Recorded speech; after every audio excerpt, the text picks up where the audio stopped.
DG Robin, GD Glennis, Lions partners, Leos, friends all. Thank you, Brian, for giving me the opportunity of welcoming a fellow past district governor, class of 2015-16, Lion Ann. We've had a long association since 2015, and I do welcome you to God's country and trust you have a good time with us. Anne comes from a big family, as I do, so I have great sympathy, Anne. She tells me that she has 6 brothers and sisters, and believe it or not, 34 nieces and nephews. Now, if anything like me, Anne, that causes great drama if you forget a birthday or have to look for Christmas presents. So you have my great sympathy. Anne has been a Lion for 20 years, joining the Chelsea Districts Club in V5. So it comes as no surprise that she comes from the other side of the border, that she's a devotee of that other football game. And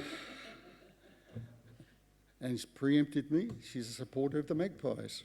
Now, that's not West Sydney. It's a team down there that play in black and white called the Magpies as well. I understand they're not doing too good. Is that right? Oh, okay. That's why they haven't done any good. Anne is currently the Australian Global Membership National Coordinator and will undoubtedly be telling us a bit about that a bit later. But she's also the Vice Chairman of the 2024 International Convention that will be held in Melbourne. So please put that in your diary, because it will be a magnificent event for Lions of Australia to showcase themselves and our country to the rest of the world.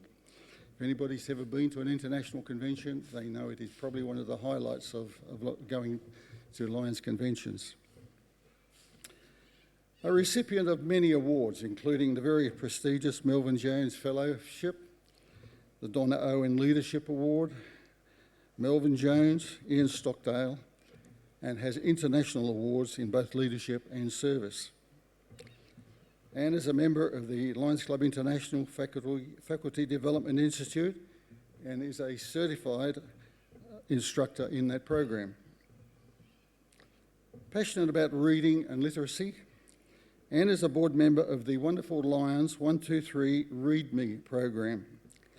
For those that don't know what that is, its aim is to develop free books to children who otherwise couldn't have that facility. And congratulations, Anne, it's a wonderful program, and maybe you can tell us a little bit about it later. Believe it or not, from what I have read, Anne has a life outside Lions. She's still not much of a life, okay. She's self-employed in the corporate world, providing customer service, operation, administration and project management skills.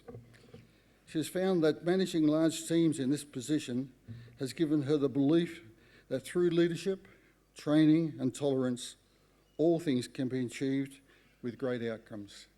So would you please join with me in welcoming Past District Governor Anne Eldridge. Hello everyone, how are you? Are you good? Yeah, okay. Matt, okay, he's put the wrong presentation up, but anyway, I'll talk for a second until he fixes it.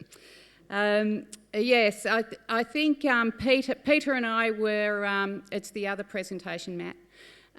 Peter and I were past district governors in 2015, 2016, so we had lots and lots of good fun there, and I've also, is this mouse mine? Okay, all right. Anyway, and so lately what I've been doing is the head of membership for Australia, which is a very, very challenging role. And when Peter said that I was certified, he meant that I was certified, or I should be doing this job. But anyway, But the first thing when I talk about membership is, and when we come to conventions, and would you all not agree that this has been an absolutely fantastic convention so far? Yeah, definitely. Much congratulations to Robin and to Brian and Peter and Denise and all the organisers. It's been absolutely fantastic, and of course a convention is not made well without the people who actually attend. So, you should congratulate yourselves as well, because I feel like we're starting to come back and, relive and start to live after COVID. It gives me great heart, because as with all organisations, especially volunteer organisations and everyone and everything right across Australia, we've suffered a little bit because of COVID. We haven't been able to get out and do the normal fundraising that we do. We haven't been able to do all of the normal projects that we do. And for some of you who don't know, as said, I'm from Mexico. I'm from Victoria. You're one too. But you're 1, 2, 1, 3. Yes, we call it Co-Victoria now. So, and it'll probably be known like that forever. But anyway, talking about membership, one of the things that we really need to talk about first is service. And the reason that our organisation is around, the reason that we're 104 years old, the reason that we're 75 years old this year in Australia is because of our motto, we serve. And this group of people in this room are here because we're passionate about serving the community. And one of the things when we come to conventions is that it actually serves to remind us for another year why we're here and why we do some of the crazy things that we do. So I just thought what I would do first is just show you, this is a pamphlet that we have just recently put together for sponsorships. However, I use it when I'm speaking usually to new members or usually to groups of people, because it's available to all of you. All of you can download this pamphlet if you would like to use it. And what it does is, I'm scrolling. So this is the actual pamphlet I'm showing you now. But what it does is it highlights some of our bigger projects across Australia. So not necessarily all the fantastic projects that happen at club level, because between all of us right across Australia, there are 1,165 clubs and we have 23,000 members, and we're all serving the community, and we are all saving lives, and we are all putting a smile on people's faces in a very different way. But have a look at this pamphlet if you want to have a look at it. Hearing dogs in South Australia. It's just growing bigger and bigger and bigger and better. And they're busy raising money at the moment to expand the operation. It has been so successful. They've started breeding their own puppies, and we're starting to not only train for hearing dogs, but we're also starting to train for other special needs as well. So a very, very successful program that all of Australian Lions clubs support. In my particular club, we've sponsored 2 hearing dogs. Need for Feed. Does everybody know of Need for Feed? Yeah, started at Pakenham Lions Club, started about 8 years ago.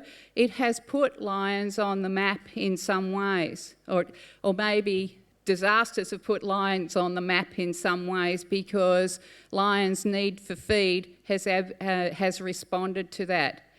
They go all over Australia, carting hay to places where there is either drought or there has been fire or other calamities, and they are truly a wonderful group of people who, who continually work to help others. It's an absolutely fantastic project. Lions Disaster Relief Australia, it has also come about because of the disasters. So this group of people are mainly, we've started up a club branch down in District N2, and these are mainly ex-veterans, and although anybody of course can join the Lions clubs, but it gives them purpose to be able to help people in need in times of emergency, and they're spending much of their time. Last time I heard they were down in Victoria still, but that's another project of Lions clubs, and it started as a partnership, and it will continue and just continue to grow stronger. All of our youth programs, our Youth of the Year, and if you've seen Facebook, you've seen all of the Youth of the Year programs happening at the moment, where we help children to excel themselves and help them to get in front of people and to be able to make fantastic speeches, and they're always awe-inspiring. And many of them come back years later and say, you know what, I'm here. Kevin Rudd, ex-Prime Minister Kevin Rudd actually said that one of the reasons I'm here as Prime Minister is because I was sponsored and I was in Youth of the Year, and it helped me in my career. So, and we have other testimonials as well. Now, whether that's a good or a bad thing is another, anyway. Then we have our youth camps and exchange, and we can't wait to start them again. They've been stopped because of COVID. However, in the meantime, what we have done with the youth exchange camps is last year we held our first diabetes type 1 juvenile camp in Camps Exchange. And again, the people, or the children who went on that camp, coming together and learning about type 1 diabetes, and even the fact that they weren't alone, we changed people's lives. And of course we've got our Leo program, and they're growing and growing and growing because we need younger people. There is no doubt. We've got our eye health programs, and I've been hearing lots of story about collecting eyeglasses, about prevention and an awareness of looking after your eyes. So that's been our signature project and our signature pillar for many years. When Helen Keller stood up in 1925 and challenged Lions to be Knights of the Blind. And we've been doing Lions projects ever since. And everybody knows who invented the white cane. Lions invented the white cane. Did you know that? Yeah. So Lions invented the white cane. It's amazing, amazing, amazing. The Australian Lions Foundation, it's our foundation that we all put a little bit of money into, and what happens is if you want to buy a bus for your local community and you need $40,000 for that bus, do you know what? You only have to raise the $20,000 and you can apply to the Australian Lions Foundation and they'll give you the other $20,000. And recently in the fires which affected so many of us, Australian Lions Foundation and Lions is so trusted that they raised $4.5 million for the fires, and it's all been distributed. It all gets distributed. None of it is in administration, it's all distributed. It's a fantastic foundation. There's one there putting water tanks in. I'm sure you've all heard of that one. Tari. Our Children's Mobility Foundation is another foundation that has been going for a very long time, where we provide all kinds of equipment and help scope to give children more independence, another fantastic project. Lions Childhood Cancer Research Foundation. 800 children per year in Australia get cancer. The goal of the Australian Lions Childhood Cancer Research Foundation is that no child in Australia shall die of cancer. So they can't cure them yet, but they know, but they want to prevent it. So this foundation raises money and was very, very successful in starting the Genome Project, where you map the genome, and it's gone right around the world. Lions did that. The Australian Wellness Foundation, that's the Drug and Wellness Foundation, that's been going for a very long time, and that also helps children and people struggling with drugs and alcohol abuse. It also provides a Quest program to people in poorer areas and to help adolescents and children make better choices. It's a great program. It's available to all of us. Alzheimer's Foundation, I can't remember what this one's about. But anyway, I don't know if you've seen Facebook, but Ralph, who is our scientist who looks after the Alzheimer's Foundation, is actually calling for males over 60 at the moment for clinical trials. Yes, I was going to say Robin. Yeah, that's right. So I'm sure there's a few people in this room who might like to apply for a clinical trial here. But anyway, that's what we do. We do research. Did you know that? Did you know that we provided the majority of the research funding for the Alzheimer's Association? We forgot. So. So all of the things, they're just some of the major things we do to serve the community. Pat yourselves on the back. It's all fantastic. Could you go to the other presentation? So I just wanted to tell you that because that's actually what we do. And then if we're going to do that, and we're going to serve the community, and if we're going to help people, if we're going to save people's lives, we actually need members to be able to do that. So that's where I come in, and that's where all of you come in. That we need, through service, we actually need resources, we need members.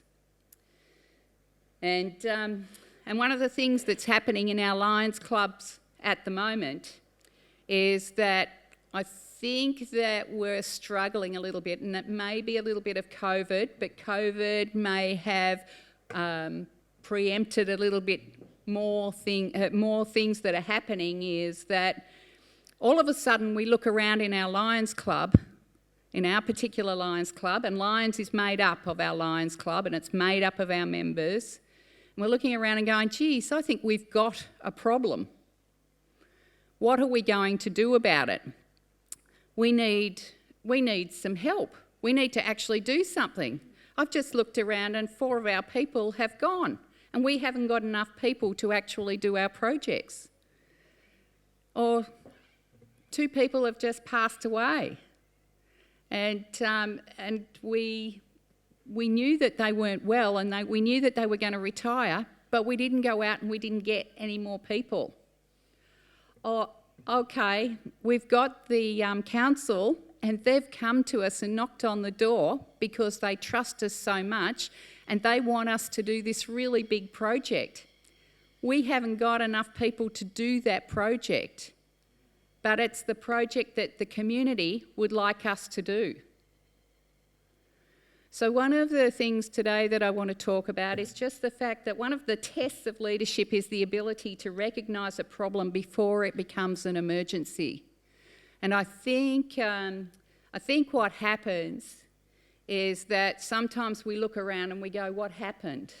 Instead of looking around and going, if we don't do something about this particular problem, this is what will happen.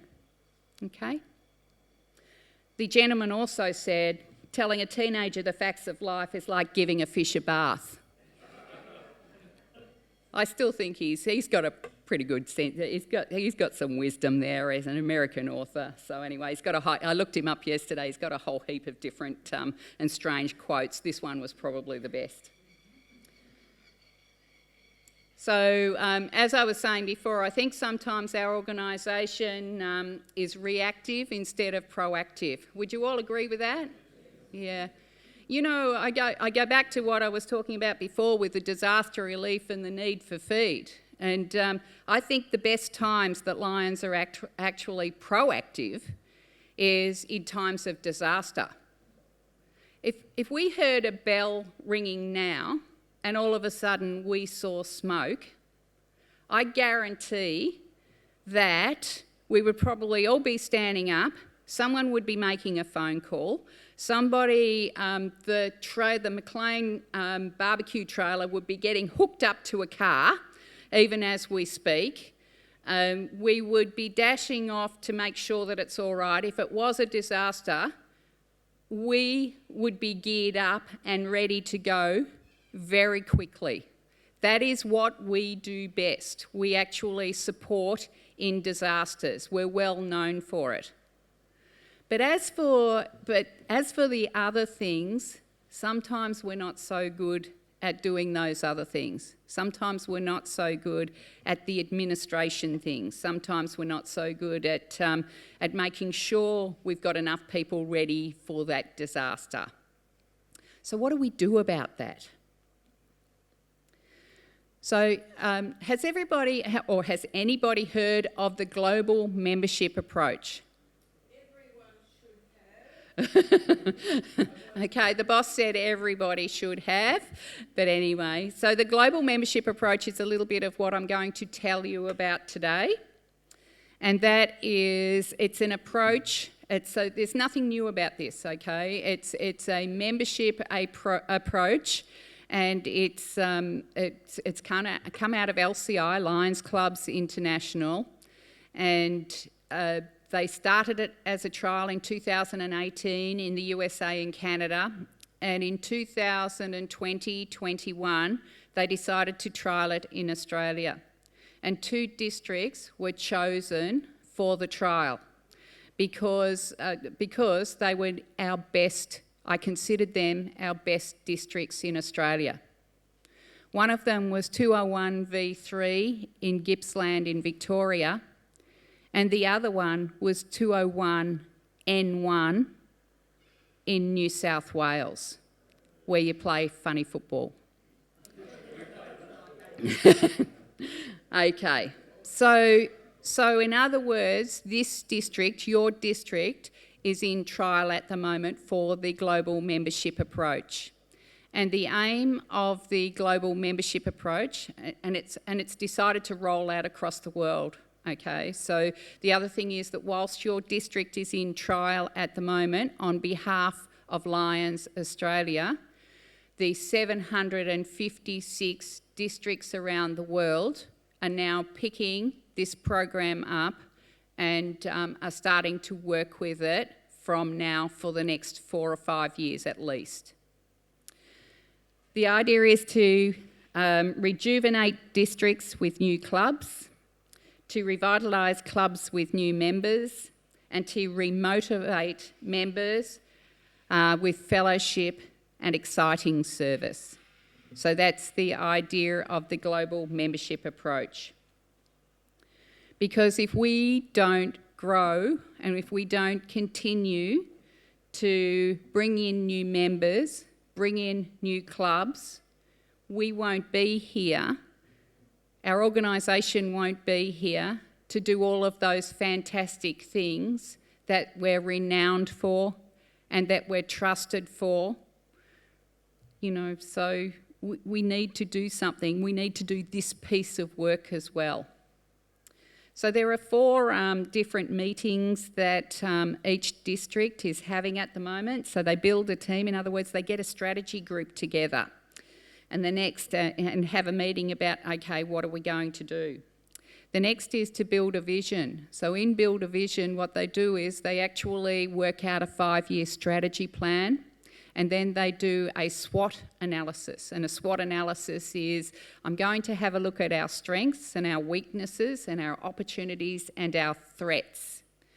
And when we've got all of those together and we've had a big think about that and a serious look at it, then what we're going to do is we're going to build a plan. So we're going to pick the pieces from the 5-year strategy, and we're going to pick the pieces out of the SWOT analysis, and we're going to actually do a plan, and then we're going to bring on more people to help us to actually action the plan, and therefore we build success.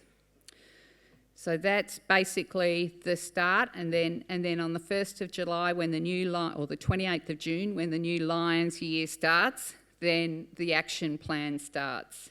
And because it's a 5-year strategy plan and it rolls on, this will continue to roll for the next few years.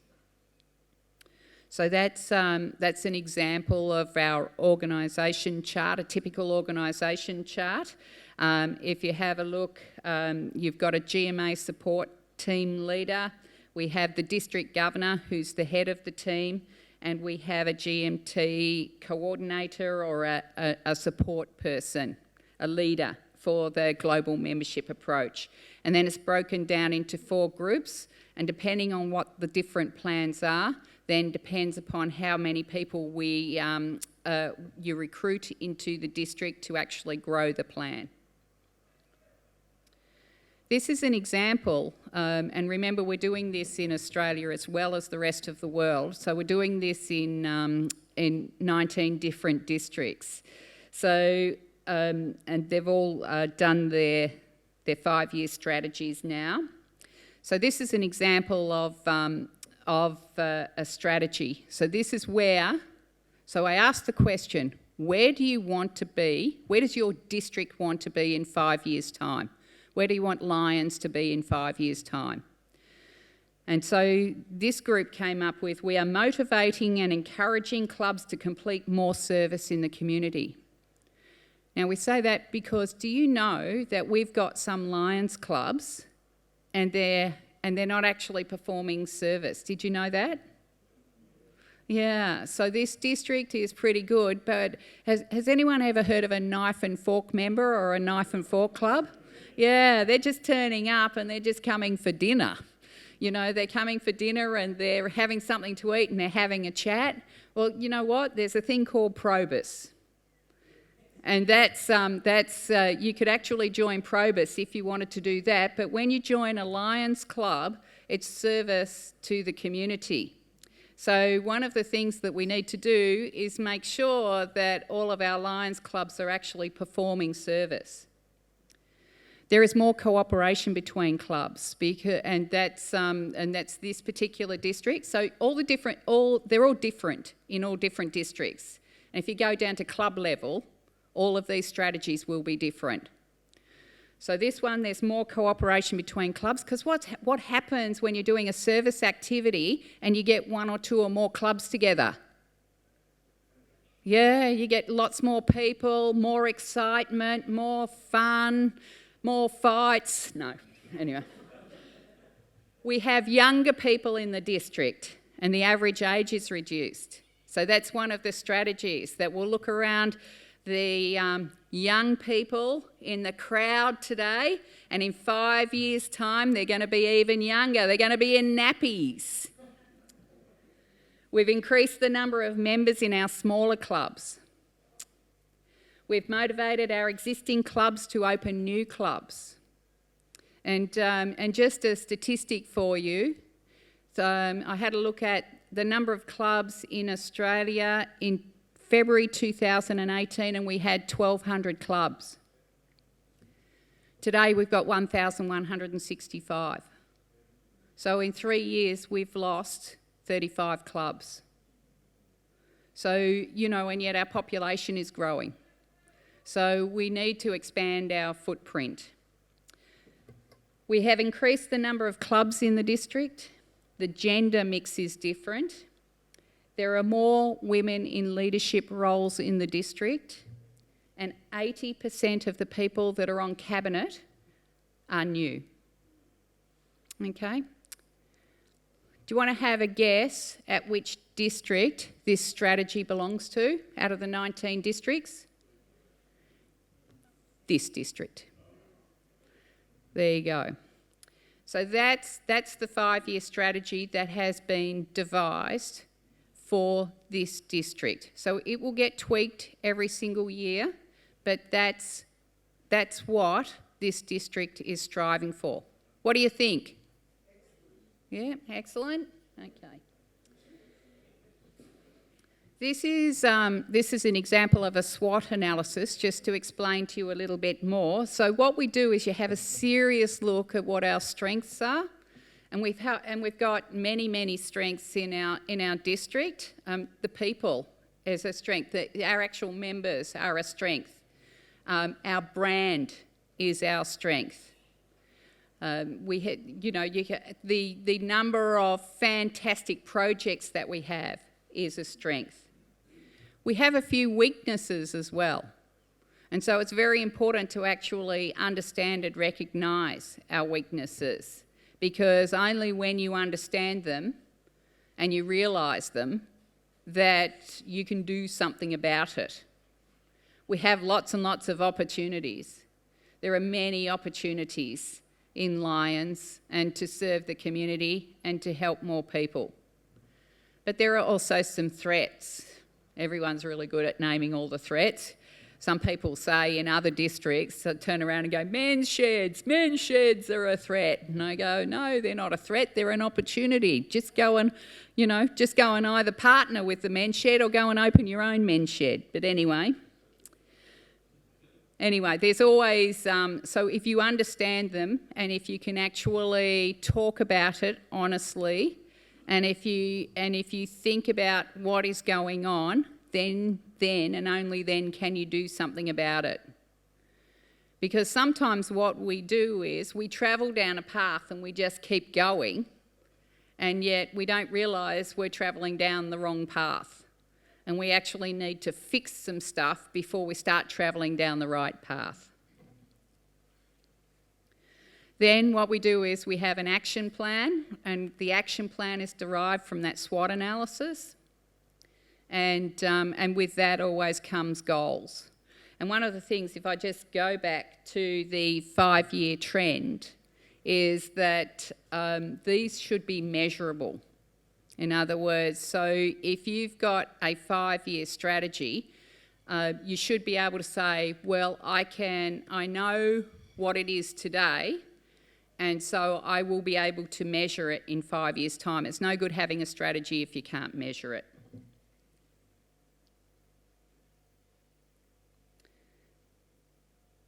Okay. The other thing that we need to do, so all of that, that's nothing new, right? All of you have heard all of that before. The difference is, and I think with Lions, is that we're really good with coming up with strategies, and we're really good with coming up in plans, and we're really good with good intentions. And we are great if all of a sudden, I guarantee you guys would rather go out and fight a fire than listen to membership stuff and this discussion. But the trouble is sometimes we need to listen to this stuff so that we're still here to be able to go out and help fight the fire. So plans are only good intentions unless they immediately degenerate into hard work. So the other piece that we have to do is we have to take those plans and we actually have to do something with them. We actually have to action the plans. And that's the trick. That, I think, is going to be the turning point. So I believe that we can actually do that. We need to throw resources at it. We need to throw money, and we need to throw our good members at it, and we all need to try harder. But if we do, then we will be here to continue to serve the community for a very, very long time. So those plans will change. Some will get tweaked, some will get finished, and so we can go on to new plans.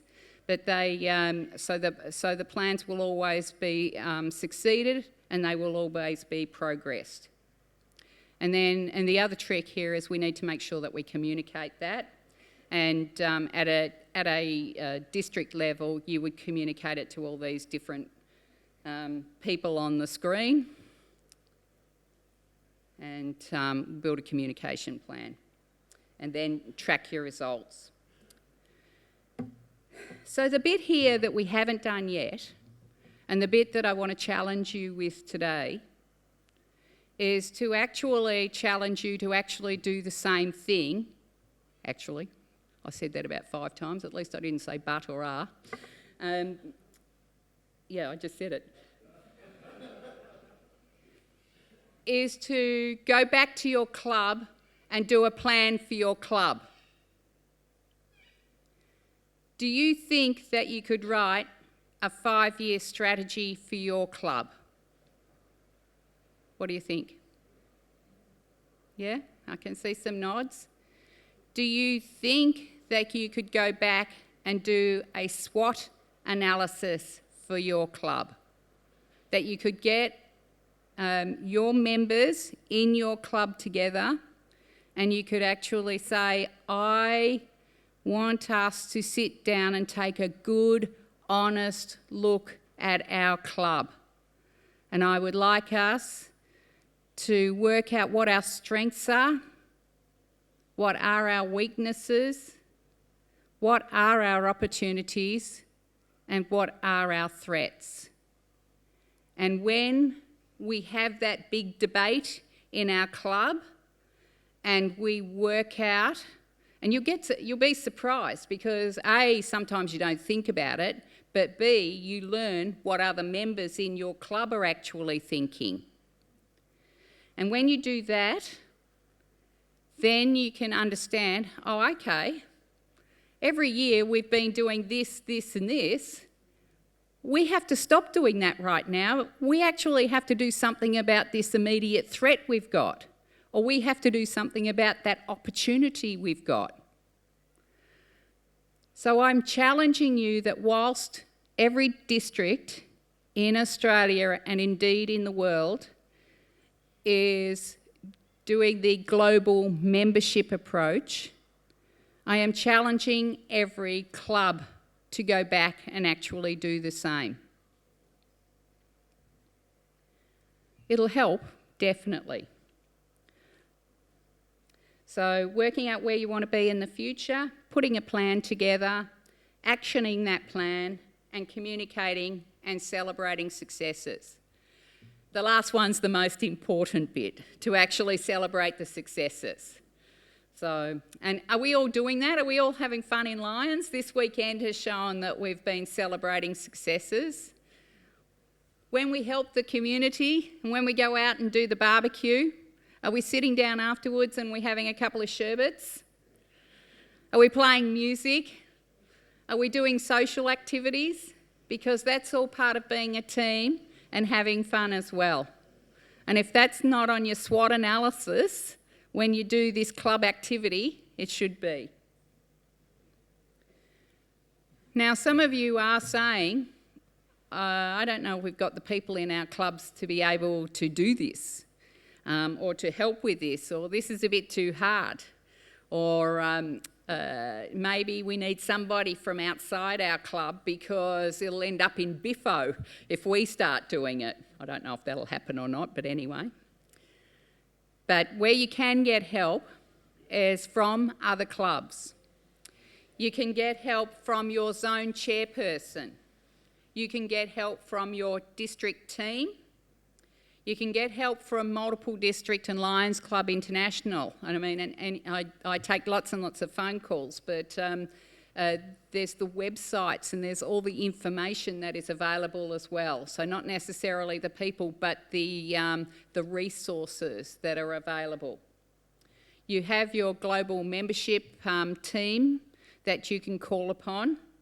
If you've got a problem with leadership, if you've decided with your SWOT analysis that it's a leadership piece that you need help with, then you've got your leadership person.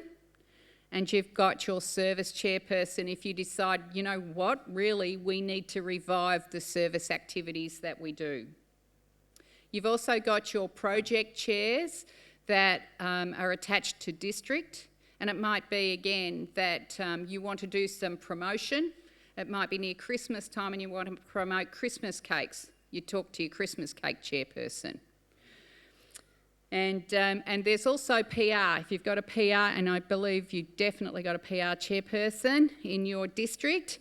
So, and if you want to, and you should all be making sure that you have PR and that you are using websites and you are usually using social media, extremely important. Then you should, in your SWOT analysis, you should be doing that as well and making sure that you're talking to your PR person at your district level or your multiple district level. So anyway, so that's where we're going strategically at the moment with membership, and again, it's really all about service. It's really all about the fact that we need to be here because our communities need us more than ever now. And so we need to be here to continue to serve the community. We need to keep doing the great work that we're doing, but we need to bring other people into organisations so that they can actually experience the magnificent things that we feel when we're helping other people. There is just nothing like it. So good luck with what you do, and think about it, and give me a call or give any one of the team a call if you would like some help with it, and you would like some help with membership and moving forward in the future. Thank you.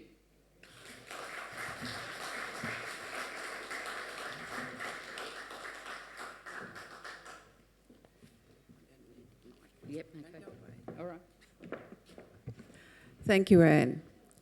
I've visited 47 clubs so far, and I think to every club I've said, do you have a plan? What? A plan? Most clubs don't have one. So Anne has given us a lot to think about. And if you're wondering, thinking, now how can we remember all that stuff? It's being recorded. It will go out to every club in the district, so every club can use this information. Not just Anne, but Deborah when she comes on, yesterday's keynote speakers. You will get it all. And I think every club needs to know what these people have been speaking about. But Anne, I think it's food for thought, and thank you so much for coming up from Melbourne, thinking, do I get there or don't I get there because of COVID? You're here, and it's wonderful to have you here. Thank you. A little bit of something from McLean. It's very Scottish. Oh, thank you. Thank you. So thank you. Everyone.